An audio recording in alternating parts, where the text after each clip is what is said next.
परमात्मा कहते हैं निर्धन ये सोचता है धनवान घना सुखी होगा। अब धनवान पैसे वाले को सुख कभी भी नहीं हो सकता, ये सत्कर मान लेना।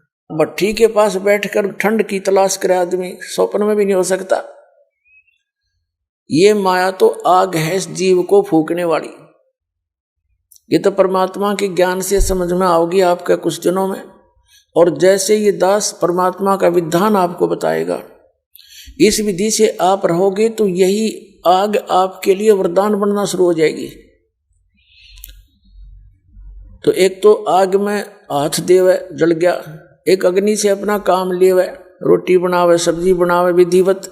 तो बगैर ज्ञान के आप जीव एक अनजान बच्चे की तरह उस आग में हाथ दिए बैठे हो और चिल्ला रहे हो।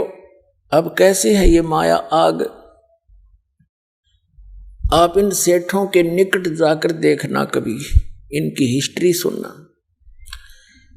माया किसी के पास 2 करोड़ होगी तो 20 करोड़ का खर्चा उठाओगा कि मैं लोन ले लेगा और बड़ी फैक्ट्री बनाऊंगा, और उस फैक्ट्री में होगी हड़ताल। वो सारा ताम जाम खराब हो गया, बैठ गया उड़े माथे पादर के, हो गया सुख उस माया ने। वो आग बढ़ावेगी, बेचैनी खड़ी करेगी आपके लिए। तो धनवान ये सोचते हैं भाई पैसे पूसे में कोई सुख नहीं है, ये राजा लोग सुखी होंगे। राजा को सुख सपने में नहीं हो सकता। तो हमारी जीव संज्ञा की सोच है, जो हम एक दूसरे को देखते हैं यहां सुखी है, नमक की बोरी में और खांड का टेस्ट कोई ढूंढ रहा है। ऐसा ही हमारा प्रयत्न इस काल के लोक में, स्वर्ग में हम सुख ढूंढने जाते हैं, या यहाँ की कार कोठियों में हम सुख मानते हैं। ये बगैर ज्ञान के अनजानपने में हम इसी विधान को अपनाए हुए हैं। इस तत्व ज्ञान से फिर आपकी यह दिशा बदल जाएगी, आपकी सोच बदलेगी, विचारों में परिवर्तन होगा, जिससे फिर आप सुखी होना शुरू हो जाओगे। अब राजा लोग दुखी होते हैं तो वो सोचते हैं भाई यहां तक हमने सुख की तक देखा नहीं। विचार करने की बात है, एक परिवार का मुखिया 4-5 घर के सदस्यों की व्यवस्था में टेंशन ग्रस्त रहता है, और राजा तो एक क्षेत्र का प्रजा पिता होता है, प्रजा का स्वामी होता है।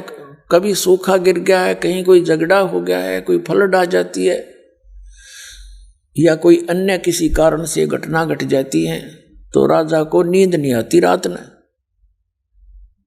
उसके ऊपर बहुत बड़ा वजन बना रहता है, तो वो घूटी ला के पड़े, कर्म बिगाड़े न्यारे।